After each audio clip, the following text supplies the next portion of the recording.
Nagpaliwanag naman ang Department of Transportation sa pagdinig ng House Committee on Transportation kaugnay sa paggamit umano ng Land Transportation Office ng dalawang IT systems na kapwa tapos na ang kontrata. Si Bien Manalo para sa detalye. Sa naging pagdinig ng House Committee on Transportation, binusisi ni House Committee on Transportation Chairperson and Quezon City 3rd District Representative Franz Pumarin ang Department of Transportation kaugnay sa dalawang IT systems na sabay umanong ginagamit ng Land Transportation Office. Ito ang Stradcom Corporation System at Dermalog. Kinuwestiyon ng mambabatas kung bakit patuloy ang operasyon ng Stradcom gayong tapos na ang kontrata nito noon pang 2013. So 2013, dapat tapos na. Bakit hanggang ngayon ongoing pa rin sila? Kaya nga eh.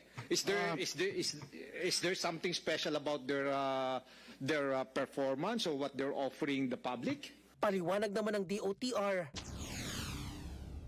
Yung pong kontrata, Mr. Chair, ng LTO at Stradcom is based on the BOT law.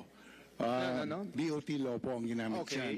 Ang scheme po is build, own, and operate, which is BOO. 2003 nang magsimula ang 10-year concessionaire agreement sa pagitan ng Stradcom at LTO at nang matapos ang kasunduan noong 2013, pinalawig pa ito dahil sa phase-out agreement. Kasama sa naturang kasunduan ang pagkakaroon ng bago at fully operational replacement system at ang pagbabayad umano ng arrears o atraso ng gobyerno sa Stradcom na nagkakahalaga ng mahigit 800 milyong piso. Ayon sa ahensya, nasa 8 bilyong piso ang kabuang pondo na inilaan para rito at 5.5 billion pesos ang naibayad na.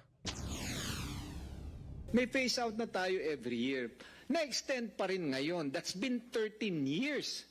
Tapos, the government paid Dermalog to assume yung role ng Stradcom. Tama. Bakit nag-ooperate pa rin yan? Naging backup po yung sistema ni Stradcom. No? Nandiyan pa rin siya, pero a major part of the transactions are now processed in the new LTMS. Yun po yung pag-aari na ng LTO. Dagdag pa ng kongresista, nakatanggap niya ang kanyang tanggapan ng maraming reklamo tungkol sa serbisyo.